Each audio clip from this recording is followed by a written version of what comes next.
Vous savez, il y a un mot en japonais qui arrive à exprimer à la fois le regret, le respect et la gratitude qu'on peut avoir envers les objets. Un mot tellement fort qu'il a même été proposé comme slogan mondial pour l'environnement. Allez, on explore ensemble l'esprit du motainai. Ce mot, donc, c'est motainai. Et il a vraiment fait le tour du monde en 2005 grâce à Wangari Maathai, une écologiste qui a reçu le prix Nobel. Pour elle, c'était tout simplement le slogan parfait pour incarner la protection de notre planète. Mais alors, pourquoi ce mot-là en particulier? Eh bien, pour vraiment piger le truc, il faut d'abord comprendre pourquoi cette traduction la plus courante est en fait assez trompeuse. On le traduit souvent un peu vite par « quel gâchis ». Mais si on s'arrête là, on passe complètement à côté de l'essentiel. On rate toute la charge émotionnelle et culturelle qui se cache derrière ce simple mot. C'est bien plus qu'une simple observation, c'est un vrai sentiment. Alors c'est quoi ce sentiment exactement? C'est une émotion que les enfants au Japon apprennent à reconnaître et surtout à respecter dès leur plus jeune âge. En fait, motainai, c'est comme un cocktail de 3 émotions. Il y a d'abord une sorte de gratitude envers la nature ou la personne qui a fabriqué l'objet. Il y a aussi un respect immense pour ce qu'on pourrait appeler la vie de l'objet. Et enfin, il y a presque un sentiment de remords, comme si on devait s'excuser auprès de l'objet de ne pas l'avoir utilisé à son plein potentiel. On ressent le motainai quand on laisse ce dernier grain de riz au fond de son bol, ou quand on jette un vieux t-shirt qui aurait très bien pu finir en chiffon. C'est presque une forme d'affection pour les objets, une façon de reconnaître leur valeur jusqu'au bout, sans rien, mais alors rien, gâcher de leur potentiel. D'accord, mais d'où ça vient, cette relation si spéciale aux objets? Pour le comprendre, il faut faire un petit voyage dans le temps et regarder du côté des racines spirituelles et historiques du Japon. Une des clés, c'est l'animisme shintoïste. C'est une très vieille croyance selon laquelle chaque chose, que ce soit un rocher, un arbre ou même une simple aiguille à coudre, possède une âme, un esprit qu'on appelle un kami. Et cette croyance, elle se voit dans des rituels qui peuvent nous paraître assez incroyables. Par exemple, des cérémonies funéraires pour les aiguilles cassées ou le fait d'amener de vieilles poupées dans des temples pour que leur âme puisse partir en paix. Les objets ne sont pas juste des choses, ce sont de vrais partenaires de vie.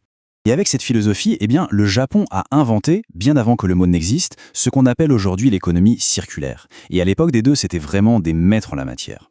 Prenez un kimono par exemple, sa vie était incroyable. Il commençait comme tenue de cérémonie, puis devenait un vêtement pour tous les jours. Une fois usé, on le retaillait pour en faire un habit d'enfant. Puis il finissait en chiffon, et à la toute fin, il était brûlé pour que ses cendres servent d'engrais. Absolument rien n'était perdu. Et l'exemple le plus fou, c'est que pendant l'ère Edo, même les excréments humains étaient une marchandise de valeur que les fermiers achetaient pour fertiliser leurs champs. Dans cette société, l'idée même de jeter n'avait quasiment aucun sens. Tout avait une utilité. Et pourtant, si on va au Japon aujourd'hui, on tombe sur un paradoxe, mais alors un paradoxe énorme. La grande question, c'est celle-ci.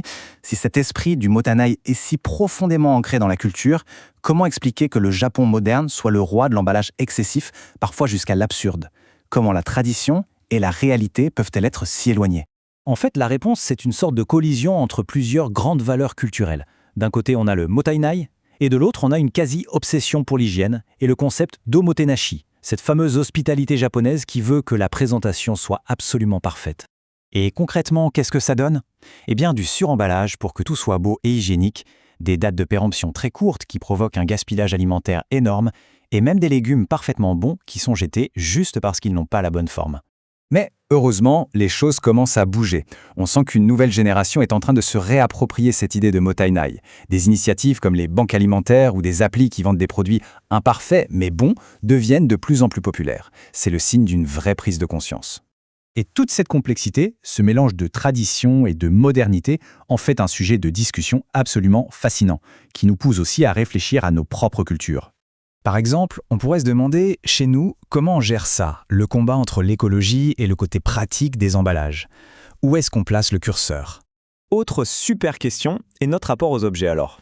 Est-ce qu'on est plutôt du genre à réparer, à chérir ce qui est vieux, ou est-ce qu'on jette pour acheter du neuf dès que possible? Et bien sûr, impossible de ne pas parler du gaspillage alimentaire. Quelles sont les habitudes, les lois ou même les petites astuces de grand-mère qui existent dans nos pays pour éviter de jeter de la nourriture, que ce soit chez soi ou au resto? Au final, la vraie question qui reste, c'est peut-être celle-ci. Comment est-ce qu'on peut faire une petite place à cet esprit du motainai dans nos vies à nous, qui sont tellement basées sur la commodité et l'immédiat? C'est une question qui a l'air simple, mais qui pourrait bien nous aider à voir notre monde un peu différemment.